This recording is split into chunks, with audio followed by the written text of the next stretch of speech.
Hello and welcome to The Conscious Capitalists, hosted by two of the co-founders of the Conscious Capitalism movement and co-authors of the Conscious Capitalism Field Guide from Harvard Business Press, Raj Sisodia and Timothy Henry. Each week, this podcast covers current events and business news and Raj and Timothy's latest thinking on what it takes to build a conscious business. For more information and notes from the show, go to www.theconsciouscapitalists.com. And now, Raj and Timothy. Hello, everybody, and welcome to episode number 30 of The Conscious Capitalists with myself, Timothy Henry, and my partner in making the world a better place through business, Raj Sisodia. Hey, Raj. Hey, Timothy. I remember when turning 30 used to be a big milestone, right? So I think we've reached some kind of adulthood in our podcasting careers. Yes, exactly. Never trust anybody under 30 in terms of numbers of podcasts. So we're finally in the trustworthy era. Well done, team. Well, today we have a very special guest, and I guess begin by sort of saying we're all in the same location, though you wouldn't guess it by our backgrounds. And the location we're at is in a beautiful retreat center in Costa Rica that has been just a wonderful place for Raj and I to spend the last couple of weeks. And today we are with the co-founder of that and a gentleman who's also co-founded the world famous Omega Institute almost 45 years ago. So here we are with Stephan Rechtschaffen. Good morning, Stephan. Good morning, Timothy. Good morning, Raj. Good to see you in person these days while you're here, and here we're on Zoom again. So this is an interesting way to do it. Yeah. Well, I thought I would begin. This is about conscious capitalism and conscious leadership. And maybe begin with the consciousness part, because you're really one of the pioneers in this whole era of raising people's consciousness. Now, what people need to be reminded of is that you started off as a medical doctor. You've written a book called Time Shifting, which was a very important book, at least in my life, around the idea of time and how we relate to it. And perhaps most importantly, you founded two institutes that are really focused on this idea of raising human consciousness, the Omega Institute in Rhinebeck, New York, and of course, Blue Spirit here in Costa Rica. So maybe tell us a little bit about your journey around this idea of creating spaces where people can raise their consciousness. Well, obviously, one's journey begins from birth and the environment one's born in, but I'll move it later than that to when I was in medical school, and I had been, at that point in time before coming to medical school, I had been part of the 60s generation that had tried out all the new things of the psychedelic movement of meditation and so on. And I remember coming to medical school still as a hippie and walking in and looking around, and everybody was wearing jackets and ties except for me, at least the men, and the women were well dressed. And I realized that I was in a somewhat different environment. Now, what was fascinating at the time is a week later they voted for the class president, and I'm rather shy when it comes to meeting people, but they voted on me for president, and I realized nobody knew me. It's just I represented what they had given up to come there to be within a more conventional environment. So I went through my time at medical school, and one day one of the professors came up to me who I didn't know and said, "I've been watching you, and I think you should go work abroad for a while. Where would you like to go? I'll get you a Reader's Digest grant." And I immediately said India. And that changed my life, because I went to India in the early 70s to work in a hospital up 8,000 feet in the foothills of the Himalayas. And there I would spend my time in the hospital in the morning, but in the afternoon I was led to somebody who had been a compatriot of, he was a professor when he was younger, but he had become a compatriot of Mahatma Gandhi and gone to prison with him. And since that time, he had become a renunciate and very learned being. But he lived on the floor of the temple. And every day I would spend time with him. He had no students per se. He wasn't looking for students, but my days were spent with him. And he said to me, and he just simply went by the name Bhagwan, which means God, but he had given up his name to become a renunciate. And he said to me, he said that, it's the lawyers who cause the arguments and the doctors who cause the disease, because they rely on that to be the case. And so one needs to start to change the viewpoint. And the viewpoint is that humans can rise beyond death, disease, and decay. And that stuck with me ever since. And I recognize that unless I could devote myself to changing society in some way. So I had thought about going into preventive medicine, but that was a kind of academia that didn't interest me as opposed to trying to have a direct impact on large groups of people. And thus, when I came back, I became involved in running a commune at the time, a community for people. And then we bought land, we lived up in the mountains, but then we started to need businesses. And that's when I, with the help of others, started creating Omega Institute. And it was a place where people were going to come to learn a different way of being than the purely capitalistic society that didn't seem to be sharing its wealth with everyone. And so as a matter of fact, it was very interesting capitalistic learning for me at the time, because we set up a financial system where for every hour you worked, you got a credit. And so that credit meant if you were working in the kitchen, if you were doing the dishes, if you were watching children, you got 1 credit. If you were out with a chainsaw cutting wood so we could have, or you were out in our Volkswagen repair shop or our bakery, you would get the 1 credit.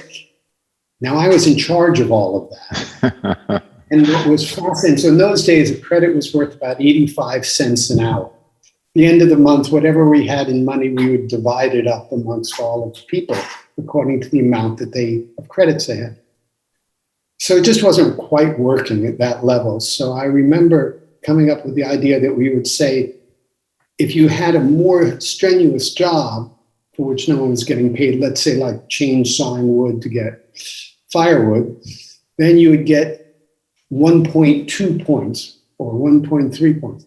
And if you were in one of our businesses, we would add 10% based on the profit you made that month. And so though everybody was working hard, as soon as we put in the 10% at our Volkswagen repair shop, profits doubled that next month. And I realized incentive is part of it. You just haven't totally socialized it, so everybody goes to sleep. So it's a very interesting aspect that I'm sure you both deal with in terms of conscious capitalism. Why only Volkswagens? You only had Volkswagens there? Why only Volkswagen? There just happened to be the guy who had it was the guy living in our community. He knew Volkswagens. He had a Volkswagen repair shop before. So there we took care of all the Volkswagens in that area. So there was no reason other than we had somebody with the prerequisite skills to do it. So, okay, so we've established your capitalist credentials now. Okay. Okay. I realize that as I know your work, it's somewhere in the balance that one needs to find the taking care of the all, but also the incentive to be creating and being creative and having some return on that creativity as well. So that led me in. And then I was still very interested, because when we were setting up Omega was a nonprofit. And for the first 25 years that I ran Omega, even though we were able to buy a campus of 250 acres and repair it and so on, we were able to succeed without the need to be getting donations and so on. We worked it in terms of my feeling at the time, and it's changed now, but at Omega. But in those days, my belief was that nonprofits, if you were trying to save the whales, that needed just donations. The whales had no source of income to you. But we were giving out certain kinds of teachings that if they were valuable to people, then they would be willing to pay for those teachings. And that's really how we succeeded. Now, at a certain point, we needed to raise money so that for those who couldn't afford it could also attend. But I wanted to make sure in the beginning that what we were creating wasn't just some idea that really had no value to anyone. And the money is a form of exchange for value. Yeah. Well, say a little bit more about the programming and how you started off thinking about the goal of Omega.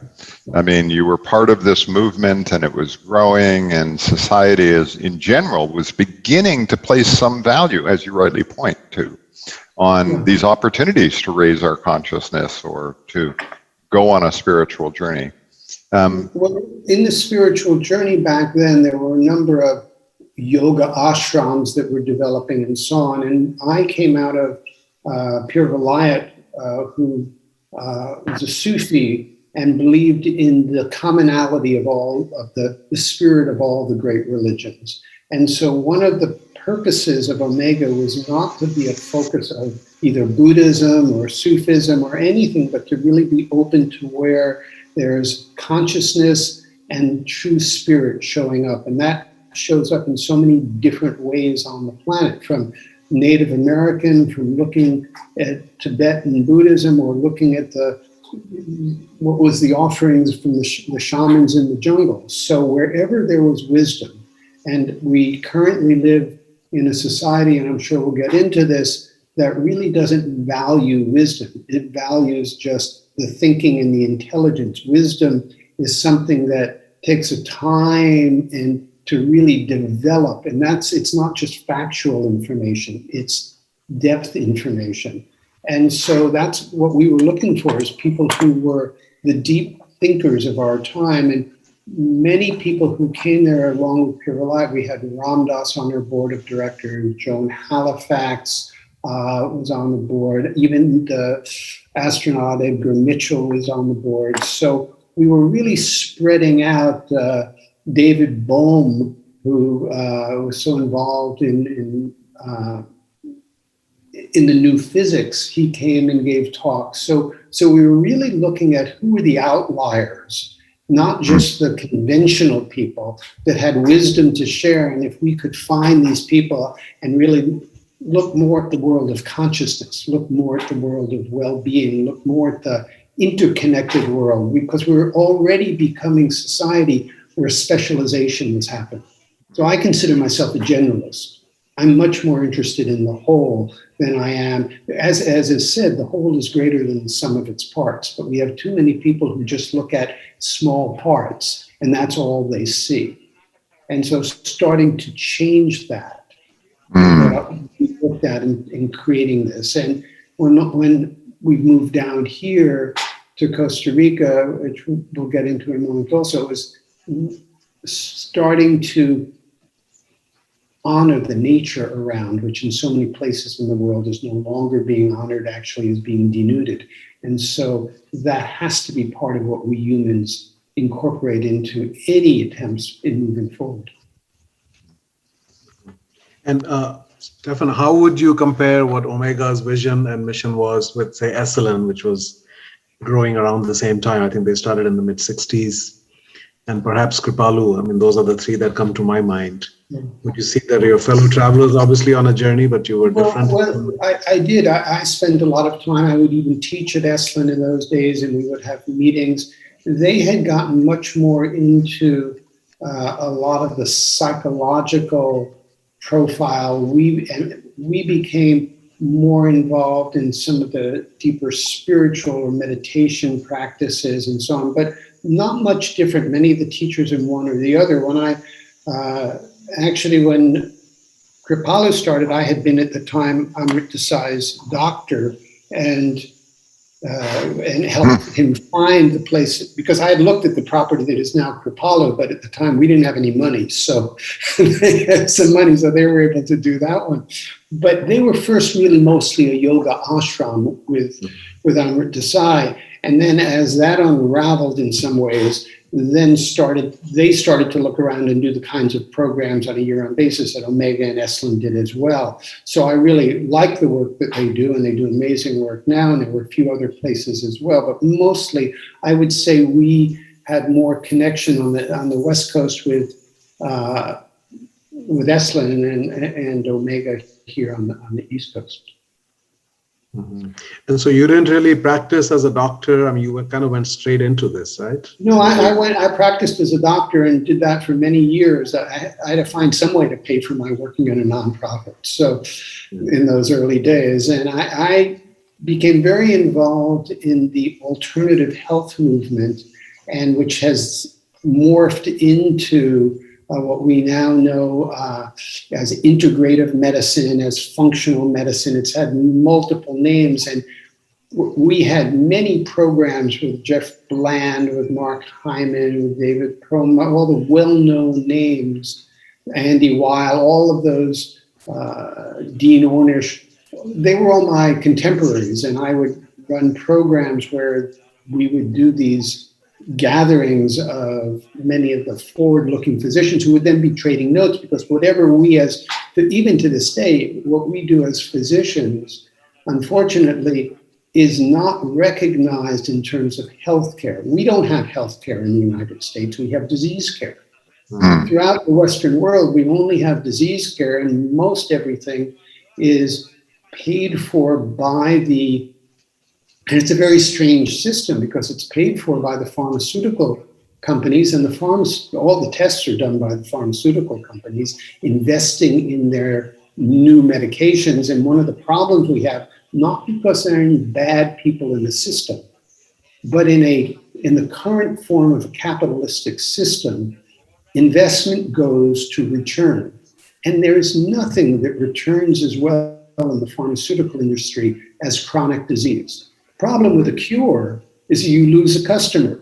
Yeah. The problem with somebody dying is you lose a customer. But if somebody's in chronic disease and they stay on that indefinitely, that medication, even requiring more over time, that's a success in terms of the pharmaceutical industry. And I would remember as a physician having someone come in to see me with, let's say, hypertension, and they were put on antihypertensive medications and told, just stay on it. Yeah. Your blood pressure is normal, just stay on it. Now, for me as a physician, my goal was to get them off that. And we were going to look at, why do you have stress? What's your diet? What's your exercise regime? So when I look at this, and now here in Costa Rica at Blue Spirit, I have a longevity center, but it's really about, and we call it wisdom and well-being. What it's really about is understanding on a much deeper level that who we are in our chronological age is different than what our biological age is. Mm-hmm. And so I'm really fascinated by this, because what we see is, though people have been living longer, and I would say up until the last 100 years, every year life expectancy in the Western world has gotten higher, except in the last 3 years where it's starting to drop. And I believe the problem is that while we've extended life in some ways, the quality of life is not extended. When I talk to people and I ask them, how long do you think you'll live? They always base it on where their parents are, their grandparents are, but they're not eager to see themselves be like that, because we're surrounded by nursing home people who really have chronic disease, ill health, dementia, etc. And so there's a lot we can do. But it's different than using medications. It's really about well-being. Well, I love that, because I think that increasingly for leaders, in the workplace, there's a lot of discussion, particularly now as a result of COVID, about a healthy workplace, about wellness in the workplace, whether it be mental health, whether we're creating a healthy environment for people to come back into and work. And so I think never before have we had as much focus on health and wellness in the workplace. And yet, if the leaders themselves aren't on their own sort of path of wellness and wholeness, then it's very hard for them to bring that to the workplace other than in a programmatic way. We have a program around wellness and things. So talk a little bit maybe about how you view that. When you think of the retreat center that you've got in Costa Rica, and you think about this need for leaders who are in high stress jobs to more and more find this space of wellness and well-being. How do you see the role of a place like Blue Spirit in that? When I started Blue Spirit here, and now the Longevity Center, where we really focus on what true well-being means, what true longevity means. It's important that we chose Costa Rica. One of the things that I see, and for those who haven't seen the David Attenborough most recent movie, it's astounding because he at 93 is cogent, clear, and he speaks throughout about what he has seen happen to nature during his lifetime. No one has seen it the way he has. And I love that about 2/3 of the way through, he says, but there is one place. And he says, Costa Rica. Mm. And I felt that the moment I came here almost 30 years ago. There's a relationship with the land that to me represents where humans need to be going. And so when we talk about health, we can't just talk about individual health. We can't just talk about human health. We have to talk about health of the entire biosphere and the entire ecosystem.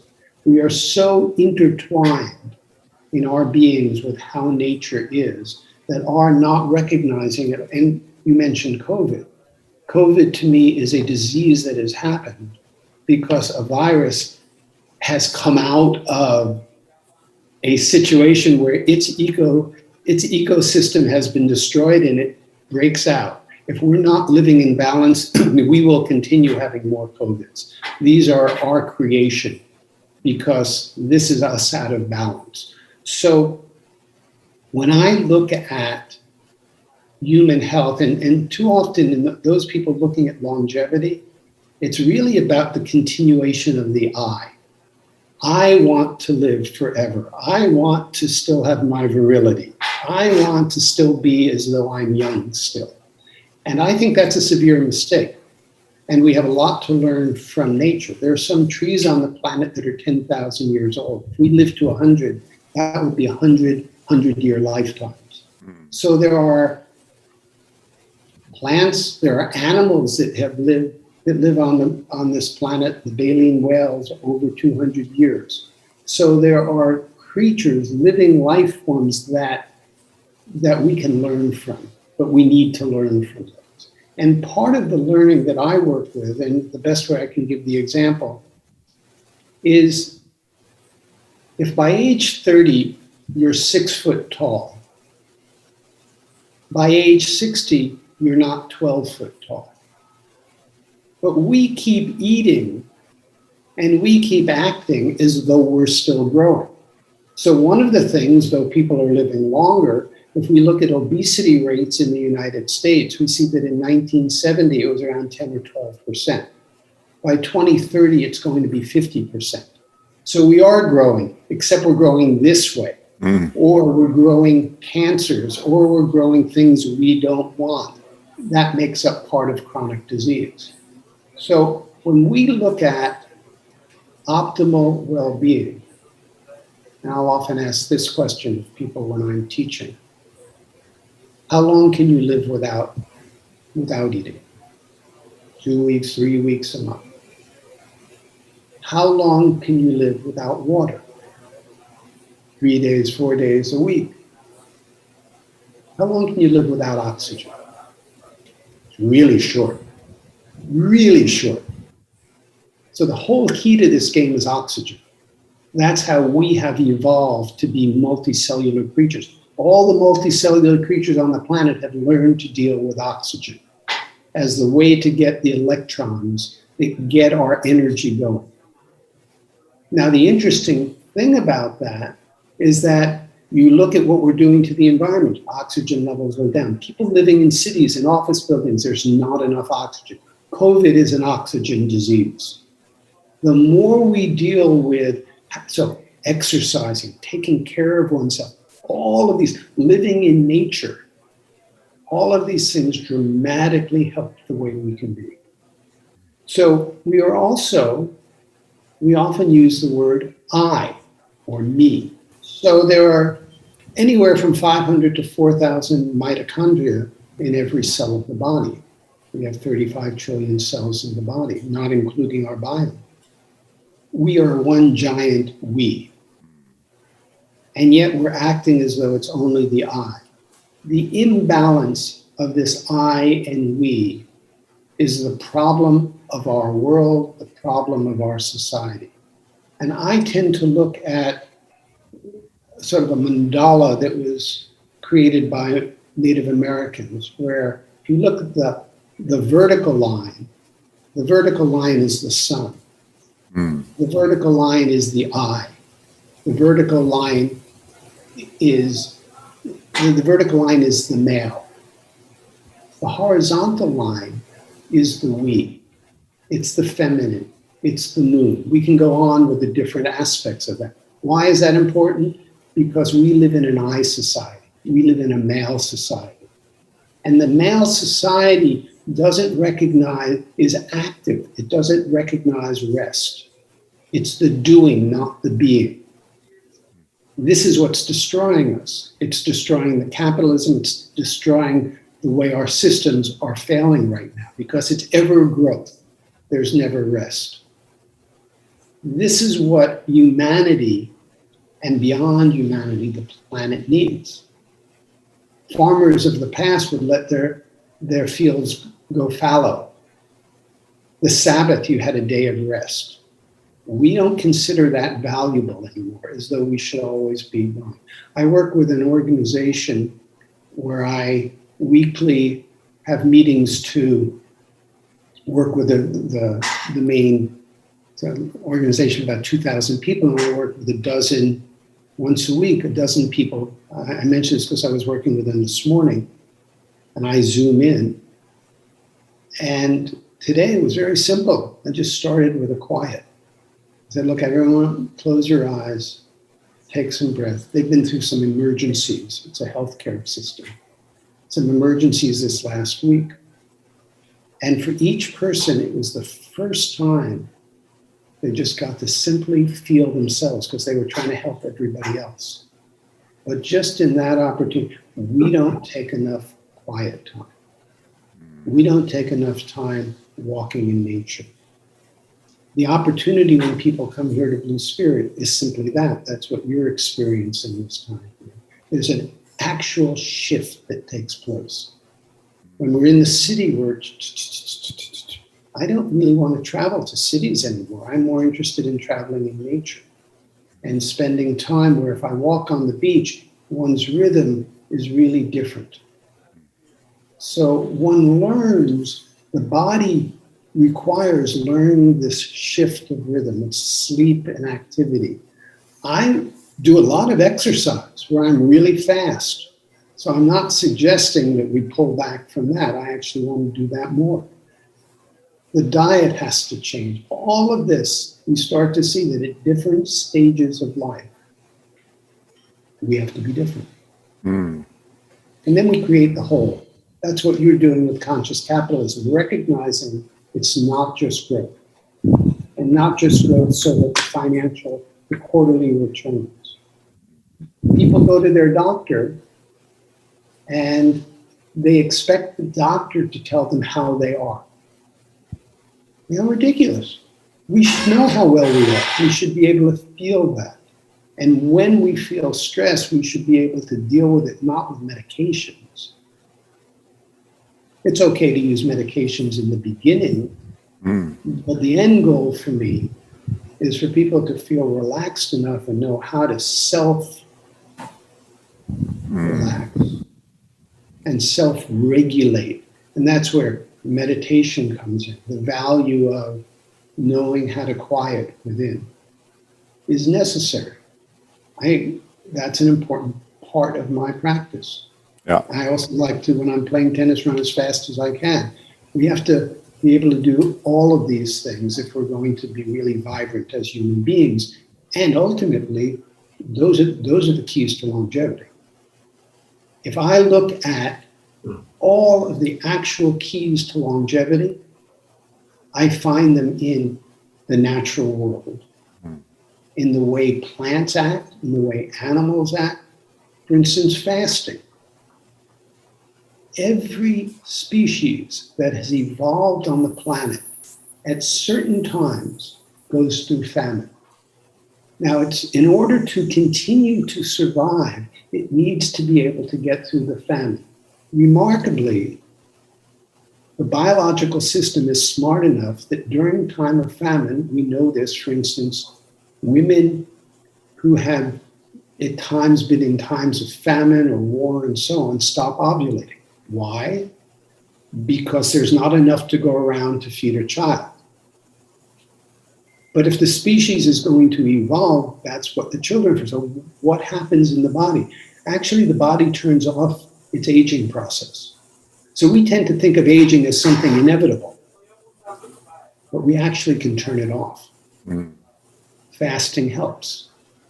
So knowing at a certain stage where we don't need to be growing is the time we should be incorporating fasting and changing the diet and turning off things like sugar, which tend to boost up the growth, but decrease our long-term survival. And there are so many of these aspects that we can learn from our environment.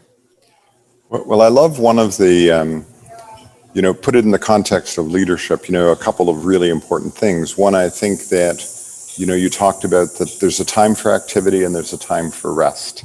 And leaders really have to think hard about how they're refreshing. Where are they going and rejuvenating? Where are they building time into their schedules, either on a weekly basis, but surely on a yearly basis, where there's moments where they have a chance to step back and reflect and just get centered on what's important. And I think that, as you said, just being here in this beautiful environment, in this very, soulful environment, gives you a chance to calm down, slow down, and have some time to reflect. And I think that's incredibly important. And it comes to the second point, which is part of this is experiential. You can't read a book on this. Ultimately, there is something about the place. This place here has a vibe to it. And experiencing that is an important part of development. So you can't just teach a course. You also have to make an element of it which is experiential. And I think that you've hit on that as well, this idea of that the place matters. It has a vibe. Well, I'm struck with the word vacation, which comes from the same root as vacuum, which is to empty. And so when we go on vacation, many people go to these thrill vacations. And what we need for those of us who are continually on the go is an opportunity to drop into something where we empty. And that's what I try to create here, so that it's quite intentionally, we're right on this beautiful beach, which is a turtle preserve. And as you've seen when you go down there, you're immediately immersed in nature because you walk down there and the buildings, it's beautiful, but the food is delicious but simple. There's no telephones in the rooms. I guess now people use their cell phones anyhow, but that was the original intention. And trying to make it not just where there's always activity. I have spots all over the place where people can go and sit by themselves or can congregate with others, with the idea that this is an opportunity. That's why places have been called retreats. Now, many of the old retreats, and I remember Omega in that way, and when we first began, or Esalen, you had very simple quarters. And while we're not trying to make it with, we have no TVs in the room, we have no chocolates on the pillow and stuff like that, because we want the diet to be very healthy. And we want people to be simple, but really well taken care of. So one of the things also here, which I really have just benefited from in this way, but I benefit from it every day because I have a staff that's extraordinary. And I would say one of the things that I noted when I first came to Costa Rica many years ago was that this is the only country in the Western Hemisphere that has no standing army. 70 years ago, President Figueres decided to abolish the army. It was not in a time it was just peaceful in Central America. But by doing that, the money went to healthcare and education. But what mostly I feel is that the people here feel disarmed. The people here feel that you just feel an at-easeness, a good mood. One of the things lacking in our world right now is good mood. Everybody's out for self. Get out of my way, I'm going to. Here, I don't feel that. And I feel, especially in these days when I see the tumult happening in supposedly civilized societies, it feels far more civilized to me here because people are kind and gentle, and it's not without its problems. Now, that also then got converted into its care of the environment, because 50 years ago, what happened in Costa Rica is that, and there's some fascinating things, is why it's become, on an economic level, it's reaping the rewards of its wisdom. So 50 years ago, when the multinationals came down and the forest coverage was 70%, they took it down to 20% by clear-cutting trees, putting in cattle, doing monocrops of pineapple to palm oil and so on, and led by actually a dear friend and the daughter of the president who abolished the army, Christiana Figueres. She led a movement that now the forest coverage is back to over 50%. So Costa Rica is known now as green. And Christiana Figueres worked with the United Nations. She was the chief architect of the Paris Climate Accord. So this is a country committed. Now, what's happened from this is that you see in Costa Rica, it's known as a green country, and as a result, the economy has boomed because of that. So that we have a beach near us, it's a turtle preserve, it's up a few miles. And previously, the locals would take the turtle eggs that would be on the beach, and they'd bring them to San Jose, and you could sell them a lot because you could crack it into your beer, and it was a sign of virility to drink beer with the egg, a raw egg, okay? So what was done at that point was that, and it was just brilliant, there was a deal made where if they preserved the eggs, they were allowed to take 10% and sell them still, because this was now their tradition. So it's hard to just say, sorry, though you did that, this is no longer allowed.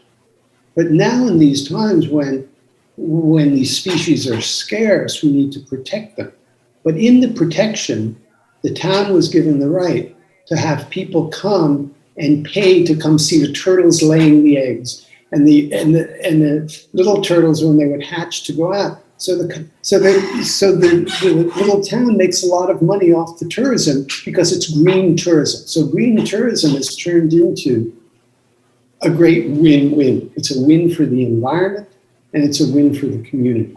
So finding things like that happening here has been really, for me, profound, and one of the things that we really try and support here. It really helped us happen. Wow, it's a beautiful story. I remember when I first came to Costa Rica a few years ago, and it was for launching conscious capitalism here, but I had the opportunity to meet one of the two vice presidents at the time. And we talked about this could be a role model for the first conscious country, based upon the mindset that prevails here, the history of abolishing the army, the education, the emphasis on educating everybody, especially young girls and women, the low crime, the connection to nature, all of that. So there's just a lot that Costa Rica has to offer the world. It's so wonderful. I thought we might switch gears to this idea of the wisdom of elders, and also a little more about your book on time shifting, which Timothy has read, but I haven't. But I'd love to explore. Well, the wisdom of elders is interesting to me. And one little story, because I mentioned that Ramdas was on our board of directors at Omega for many years and was a close friend. And I remember him saying at one point, he had first gone to India, he had had his experiences with his guru, and then he came back and was teaching in the States. And after a number of years, he went back to India.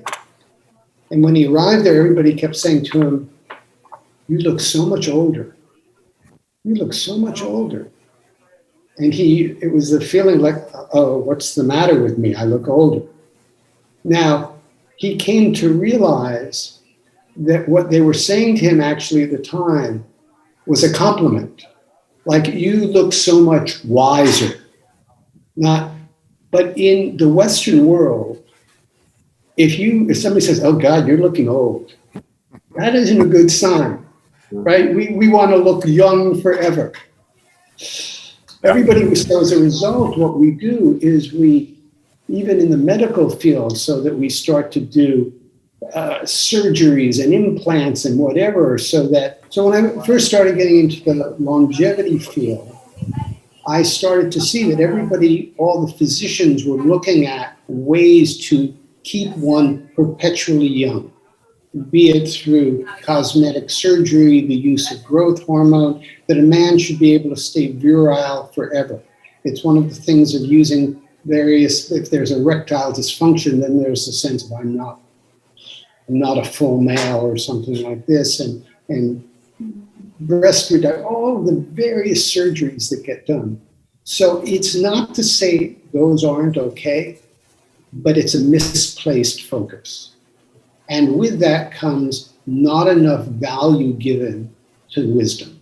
We're no longer a wisdom society. We turn to the young ones, and it's very difficult now because I know that my grandsons are more capable on their little devices than I am.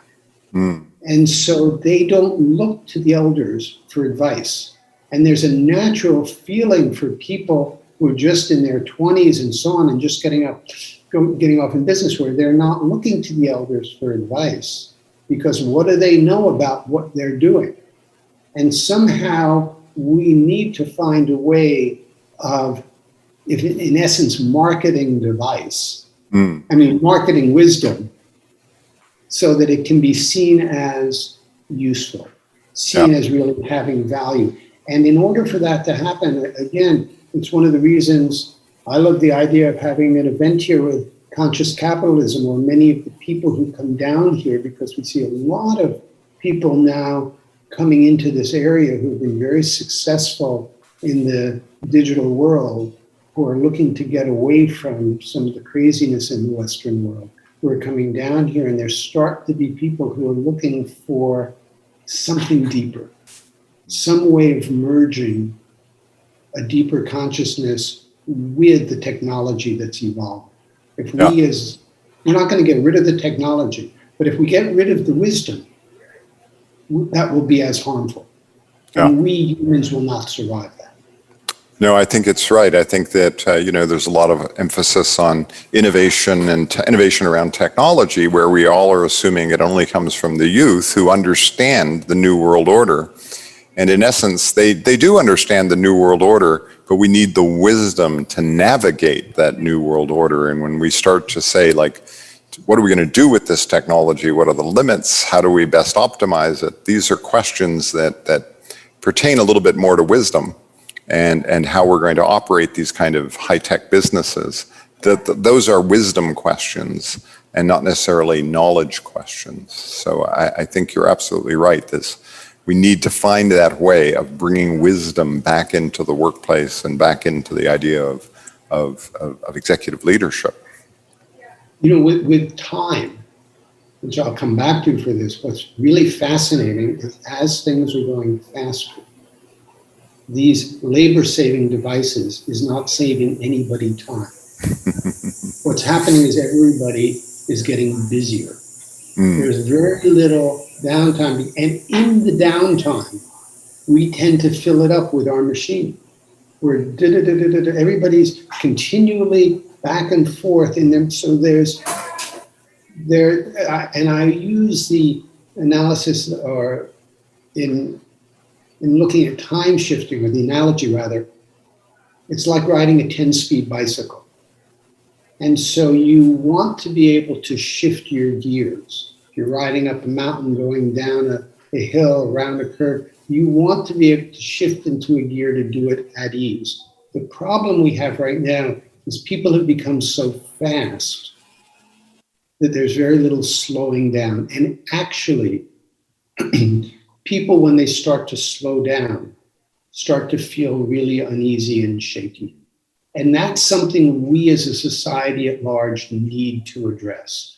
Because what's happening there, and this is where I see some of the work that's most important right now, is that we're going into simply the mind world, the thought world, and we're disconnected from the emotional feeling world.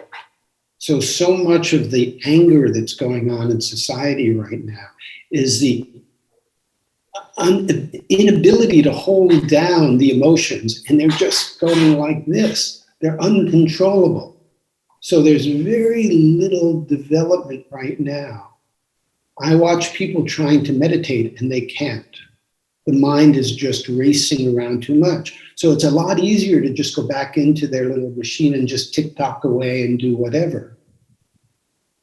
But if you say, just sit here and be quiet and just let your mind rest. So the practice of meditation, now what takes people into that? That's one of the things here, and I feel this consciousness work, what we do at Blue Spirit, it's one of the reasons why, for me, the two important diasporas of our time has been the unfortunate, what the Chinese have done to the Tibetans, but the result of it has been the Tibetan wisdom of thousands upon thousands of years coming into the society to teach, to recognize that this profound understanding is already thousands of years old. And we can actually tap into that and find a place inside that's not moving. And we need that. The other is what's coming from the plant medicines in the Amazon, where it's, instead of being dopamine driven in the neuroendocrine system of our body, instead of it being dopamine driven, it's much more serotonin driven. See, in our society, dopamine is important because dopamine, you feel happy. But it's up and down, up and down, up and down. And you don't feel happy, you need more. So all addictions are related to dopamine. Serotonin is different. You feel at ease. Serotonin feels content. When you're content, you don't need anything else. We don't have a society that knows content. We have a society that's always driving for the next. People need to find contentment. You look at the billionaires of our society. They seem more driven than ever for more. And there seems less content of that. And the market goes down 5% and there's a, oh my God, what's happening? So this is not conscious capitalism. This is conscious, this is capitalism out of deficiency. We don't have enough. There's a general feeling that we don't have enough, so that we have poor people around us, we have starving people around us, and still we don't have enough billions of dollars for self. There's something wrong in that equation, and I would say it's the emotional bankruptcy that so many people are stuck with right now. That kind of emotional intelligence needs to happen for conscious capitalism to work, because we have to get at the root source of that. Love it. I was going to say, you were describing the kind of capitalism we have is kind of a compulsive capitalism. It's also rooted in the insufficiency, but there's never enough, because it's trying to fill a hole for many people that cannot be filled with money. But that's unfortunately the cycle that we've been in. You mentioned briefly some of the plant medicines that have been used for thousands of years in many parts of the world. What role do you see in terms of elevating consciousness, which I think we're all united in terms of our purpose in the world? This is all what we're all about in a way. What role do you see for those plants now to aid humans in that journey, so that we in fact in turn become stewards back of nature and of life in general? And how do you see that evolving over time? I think the plant world has much more intrinsic knowledge than we give it credit for. we think of it as something green out there that doesn't know much. Yet it has survived and thrived in balance with this entire planet. And it's the gifts, we can't live without the gifts of the trees around us. They give us our sustenance, they give us the oxygen, they give us the food we eat. And in many other ways, they give us things as well. And I think some of this has to do with what people have called the plant medicines. And I remember being in the Amazon and through an interpreter, because we had used the substance ayahuasca, and it's a vine and a leaf that separately don't have the same effect. Actually, one will make you sick and by itself. And asking the people there, how did they know, since they grow in different areas, to combine these? And I loved the answer that I was told, which was, the plants told us. Mm. So being a Westerner, hearing that the plants told them just didn't quite make sense to me. However, what one hears after more and more is that people who have really lived in nature like that develop a kind of relationship where there is communication between the plant world and us. And since we've gained so much as humans from the substances we've gotten from the plants, be it from the mushrooms, be it from the leaves or the barks or the so on, there's still more lessons to be learned. And I think one of the things that we find is, if you look at the indigenous people who have lived successfully on the planet, one of the things which is so unfortunate because they've disappeared, but they've disappeared because of the advent of what we humans call progress, which destroys their land and doesn't leave them. Instead, we give them the toys of our advancement, but they get left destitute in the end. And so the unfortunate thing about that is they were actually not living that way because they had to. They were living that way previously because they were content. Our progress has no contentment to it. Our progress just has a voracious appetite. And so what we can learn from the plant world is that by sometimes imbibing some of these, we drop into within ourselves a different place where things are just as they are, and it's okay. And that has an incredible power for people. So for so many people that I've now seen who have had success and they're striving still, one of the things when they do a variety of these serotonin-based ingredients, they actually start to feel a degree of contentment that they haven't felt before. Now that contentment passes, so one needs to find ways to incorporate that and practice that kind of a contentment. For instance, meditation will help that. Learning to still the mind, learning to be at ease with the emotional life within really stabilizes one, so that one's not a hungry ghost, voracious for more, but actually content. We have so much more than our ancestors ever had, but we're not content. What's the matter with that? Why are we still so eager for more? Now, the reason I like the plant medicines is because when people come to meditation, but they've been so fast and pushing and pushing and pushing, and you say, well, sit and be quiet, it's really hard to do it. Mm-hmm. So one thing that happens is, for people who have these plant medicine experiences, it breaks them open in a certain way. And that way of seeing goes, oh, I see something that hasn't been here. I want to understand that more. Not everyone. But having that opportunity is really powerful. Wow. So I think the combination of the two is important, because the plant medicine, I've done plant medicines. I don't do them very much anymore because it's opened a door.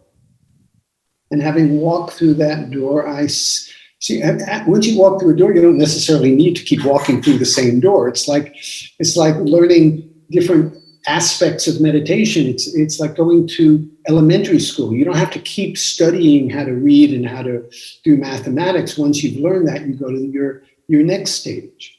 Yeah. So the inner landscape needs to be cultivated. What we're cultivating now is just the mental aspect that does very good with digits and words and so on, but not very much good with feelings and contentment. So that to me is the cultivation and the reason for using these things. And it's one of the things that you want to do in nature. So we offer that here for people because it's an opportunity. This is part of nature. I'm not trying to synthesize it. And then here, the word that's used often for this, or the words that are used, is set and setting. It's not, so the setting is extremely important. You want to be in a place where contentment is easy, not where you're driving high speed down a highway. So that's my journey with it. Stephan, thank you so much for your wisdom and sharing the journey that you've been on, and of course for creating this beautiful retreat here in Costa Rica. Thank you so much for joining us today. Thank you. I totally enjoyed it. And for you, our listeners, if you've enjoyed this podcast on whatever channel you're listening in, please subscribe, leave us a comment, and give us a rating. And thank you very much for our producer, Carla Villegas. Carla, thank you for all the good work you do to make sure that this comes out on a regular basis. We appreciate that enormously. Thank you. Thank you so much for joining us. And thank you again, Stephan. And we'll see you next week.